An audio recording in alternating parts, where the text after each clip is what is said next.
11.3.2 Water movement of a plant. We look at how plants absorb water from the soil and move it into the vascular tissue. We now have to try and understand how this water transported to various parts of the plant. Is the water movement active or is it still passive? Since the water has to be moved up a stem against gravity, what provides the energy for this? 11.3.2.1 Root pressure. As various ions from the soil are actively transported into the vascular tissue of the root, water follows its potential gradient and increases the pressure inside the xylem. This passive pressure is called root pressure and can be responsible for pushing up water to a small height in the stem. How can we see that root pressure exists? Choose a small soft stem plant and on a day when tree is plenty of atmospheric moisture, cut the stem horizontally near the base with a sharp blade. Early in the morning, you will soon see drop of solution voice out of the cut stem. This comes out due to the positive root pressure. If you fix a rubber tube to the cut stem as a sleeve, you can actually collect and measure the rate of exudation and also determine the composition of exudate. Effect of root pressure is also observable at night or early morning when evaporation is low and excess water collects in the form of droplet around a special opening of vein near the tip of grasses blade and leaves of many herbaceous plants. Such water loss in its liquid phase is known as guttation. Root pressure can at best only provide a modest push in the overall process of water transport. They obviously do not play a major role in water movement of tall trees. The greatest contribution of root pressure may be to re-establish the continuous chain of water molecules in the xylem, which often break under the enormous tension created by transpiration. Root pressure does not account for the majority of water transport. Most plants meet their need by transpiratory pull. 11.3.2.2 Transpiration pull. Despite the absence of heart or a circulatory system in plants, the flow of water upward through the xylem in plants can achieve fairly high rates, up to 15 meters per hour. How is this movement accomplished? A long-standing question is whether water is pushed or pulled through the plant. Most researchers agree that water is mainly pulled through the plant and that the driving force for the process is transpiration from the leaves. This is referred to as the cohesion tension transpiration pull model of water transport. But what generates this transpiration pull?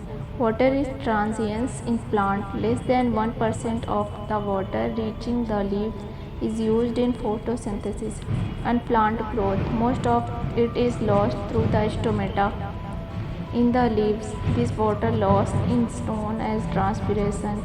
You have studied transpiration in an earlier class by enclosing a healthy plant in polythene bag and observing the droplet of water formed inside the bag. You could also study water loss from a leaf using cobalt chloride paper, which turns blood absorbing water. 11.4 Transpiration. Transpiration is the evaporative loss of water by plant. It occurs mainly through the stomata in the leaves. Besides the loss of water vapor in transpiration, exchange of water and carbon dioxide in the leaf also occur through pores called stomata. Zinc stomata. Normally, stomata are open in the daytime and closed during the night. The immediate cause of opening or closing of the stomata is a change in the turgidity of the guard cell. The inner wall of each guard cell toward the pore of stomatal aperture is thick and elastic.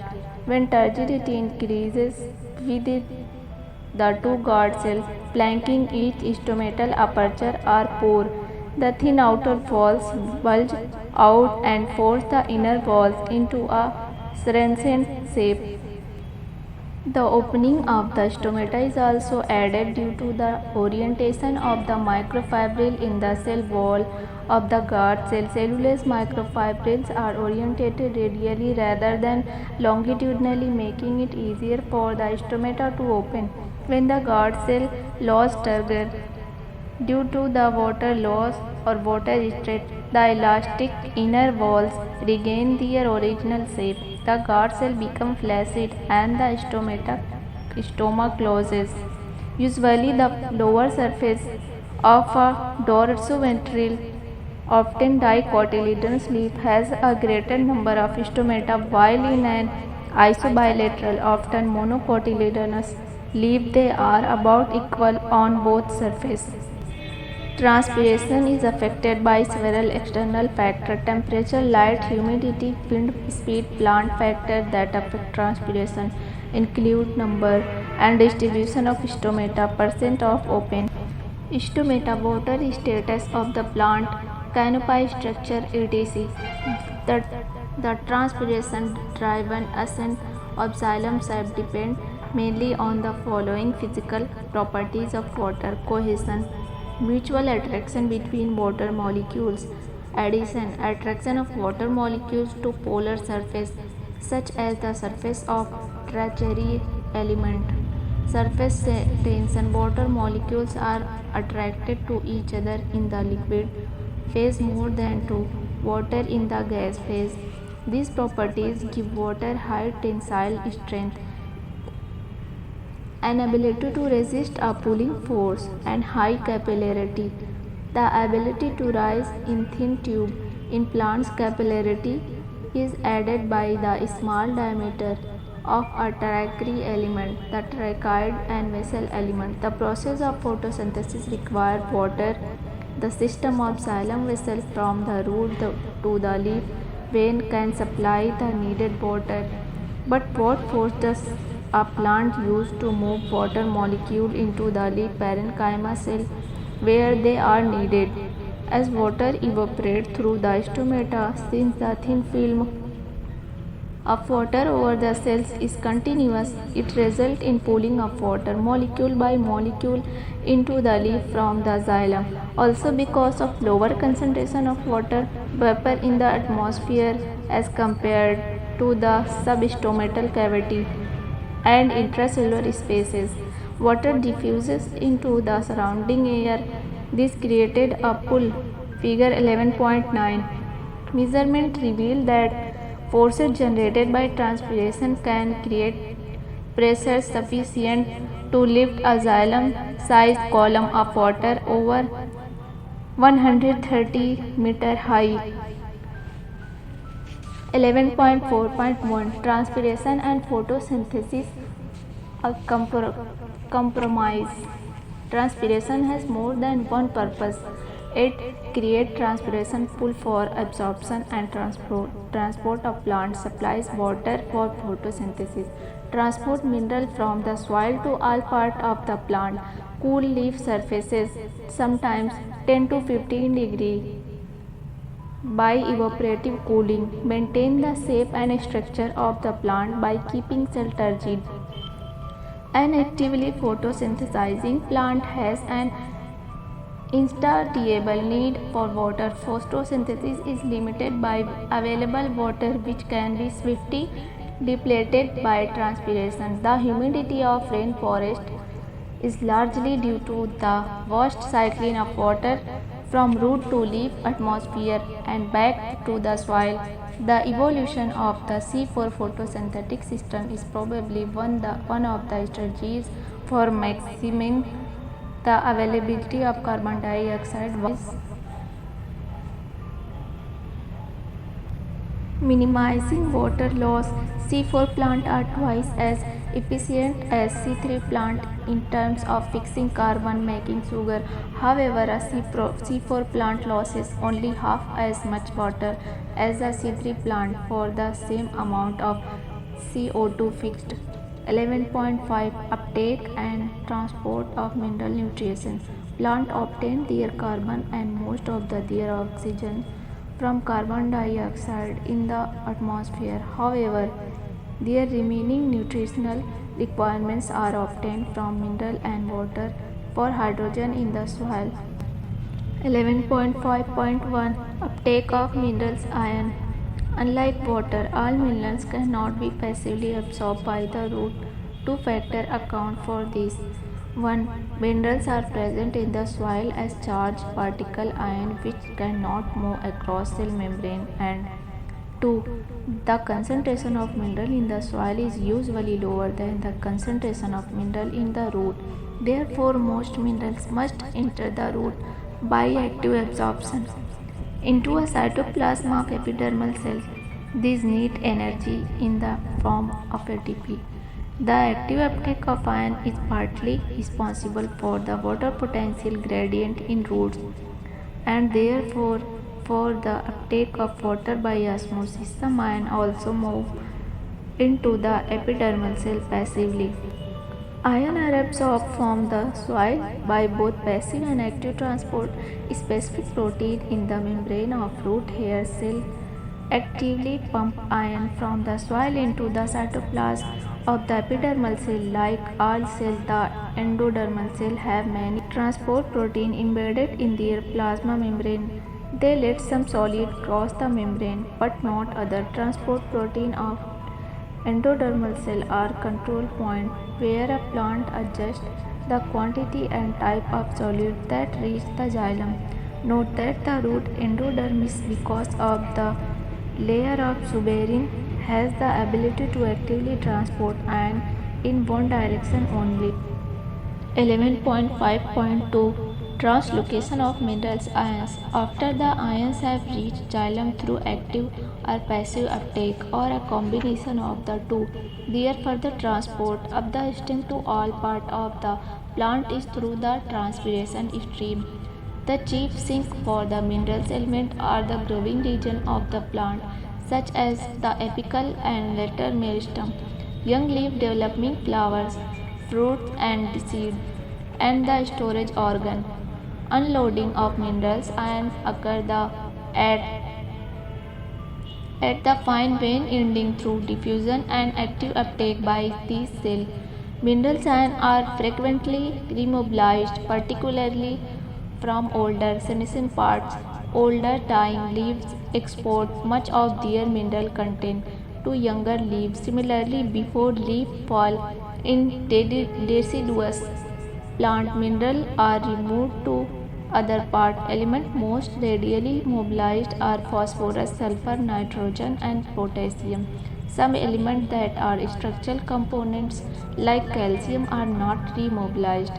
An analysis of the xylem exudate shows that though some of the nitrogen travels as inorganic ion, much of it is carried in the organic form as amino acid and related compounds. Similarly, a small amount of phosphorus and sulfur carried as organic compound. In addition, a small amount of exchange of material does take place between xylem and phloem. Hence, it is not that we can clearly make a distinction and say categorically that xylem transport only inorganic nutrition, while phloem transport only organic materials, as was traditionally believed.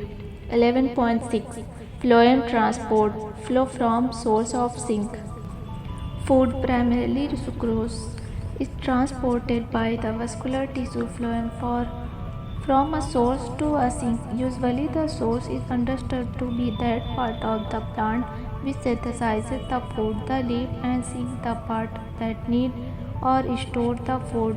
But the source and sink may be reversed depending on the season or the plant needs. Sugar stored in root may be mobilized to become a source of food in the early spring when the buds of tree act as sink. They need energy for growth and development of the photosynthetic apparatus.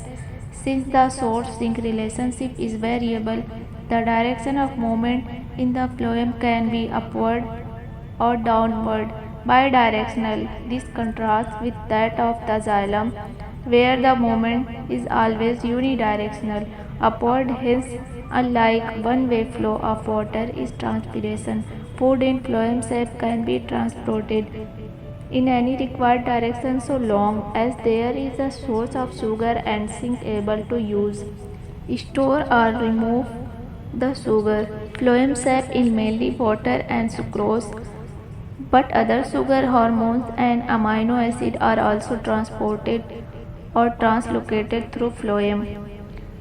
11.6.1 The pressure flow or mass flow hypothesis. The accepted mechanism used for the translocation of sugar from source to sink is called the pressure flow hypothesis.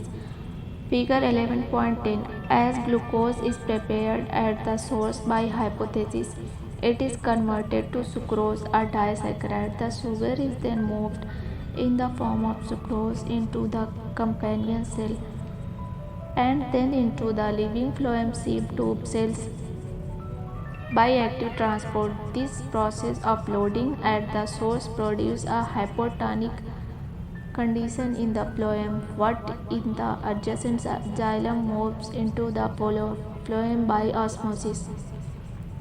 As osmotic pressure builds up, the phloem sac will move to areas of lower pressure. At the sink, osmotic pressure must be reduced. Again, active transport is necessary to move the sucrose out of the phloem sac and into the cell, which will use the sugar, converting it into energy, starch and cellulose. As sugar are removed, the osmotic pressure decreases and water moves out of the phloem.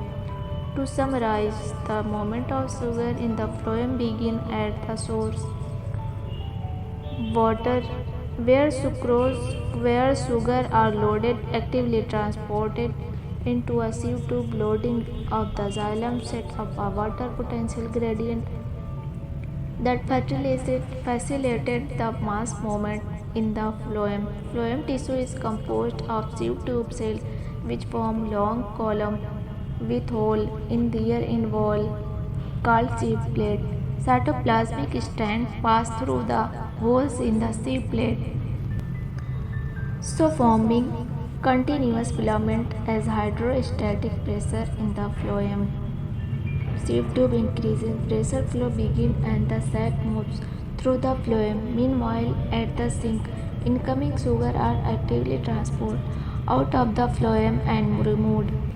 As complex carbohydrates, the loss of solute produces a high water potential in the phloem and water passes out, returning eventually to xylem. A simple experiment called curdling was used to identify the tissue through which food is transported.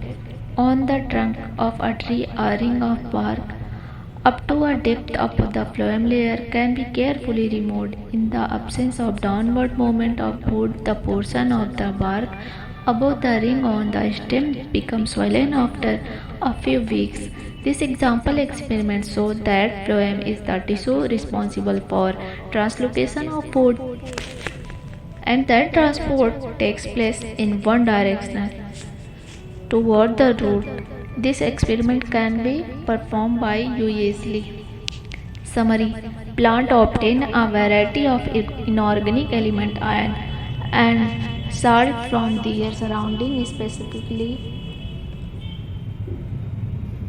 from water and soil. The movement of these nutrition from environment into the plant as well as from one plant cell to another plant cell essentially involves movement across a cell membrane. Transport across cell membrane can be through diffusion, facilitated transport, or active transport.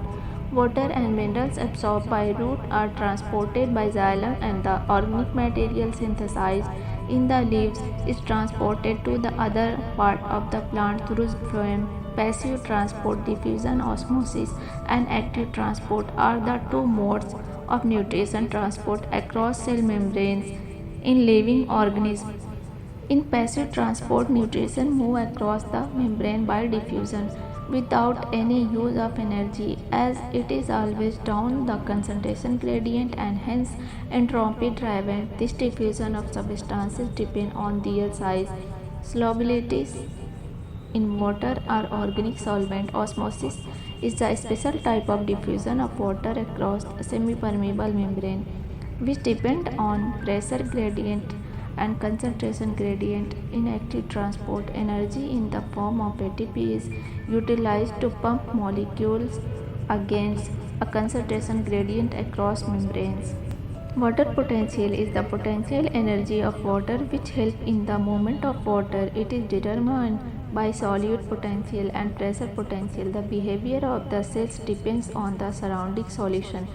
If the surrounding solution of the cell is hypertonic, it gets plasmolysed. The absorption of water by seed and drywood takes place by a special type of diffusion called imbibition. In higher plant, there is a vascular system, xylem and phloem, responsible for translocation. Water, minerals, and food cannot be moved within the body of plant by diffusion alone. They are therefore transported by a mass flow system movement of substances in bulk from one point to another as a result of pressure differences between the 2 points. Water absorbed by root hair move deeper into the root by two distinct pathways, epiblast and symblast. Various iron and water from soil can be transported up to a small height in stem by root pressure. Transpiration pull model is the most acceptable to explain the transport of water. Transpiration is the loss of water in the form of vapor from the plant part through stomata. Temperature, light, humidity, wind speed, and number of stomata affect the rate of transpiration. Excess water is also removed through tips of leaf of plant by guttation. Phloem is responsible for transport of food, primarily sucrose, from the source of zinc. The translocation in phloem is bidirectional. The source-sink relationship is variable. The translocation in phloem is explained by pressure flow